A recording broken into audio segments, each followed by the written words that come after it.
I fidget a lot. I need something to do. I need a problem to solve. So I'm positive about me doing this forever. But I question how it will translate, where it will end up, once it steps out of the studio.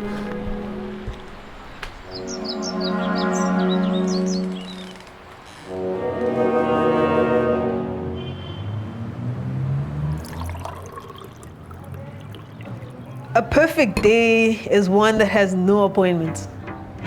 When I have nothing that would have me leave the space. It's like the work never ends because I live where I work. There's always something to do. If it's not improving the home side of things, it's working on something in the studio or reading something. I think that's also work.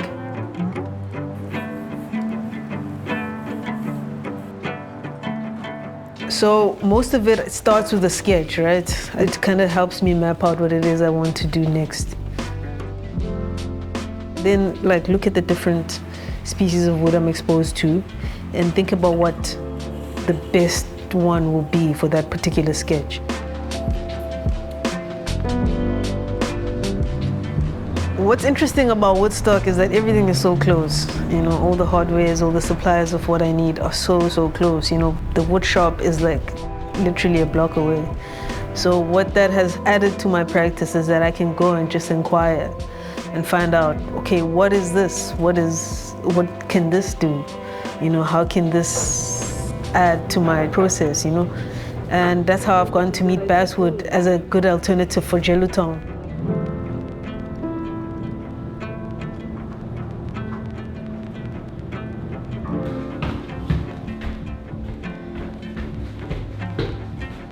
My interest in wood was a passion I picked up, It was I read somewhere that you could teach yourself how to be passionate over something, and I think wood is one of those. I was always sculpturally strong, and it was just natural. I was curious about wood, and I naturally just found myself exploring.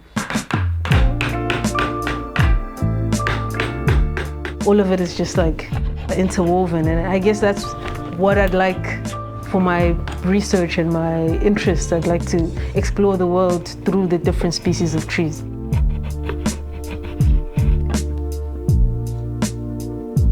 I'm interested in how people relate because it's that's something you can pick up through body gestures, the body language, and that's something I've picked up from my training as an animator.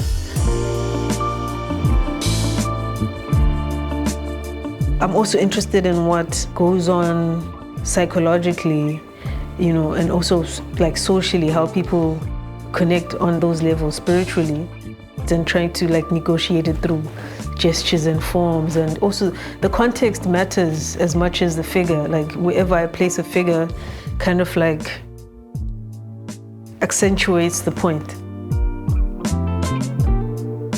I'm interested in just exploring outside of just the conventional methods of showing. And I think that's what I found very interesting about RMB Latitudes Art Fair was that I visited for 2 years in a row without participating, just as a lover of the arts. And there's just so much to do there. And I think it's something I appreciated because it just steps out of the conventional, all the things that I felt carry certain limitations about conventional spaces. I think there's something unique about, the RMB Latitudes Art Fair experience.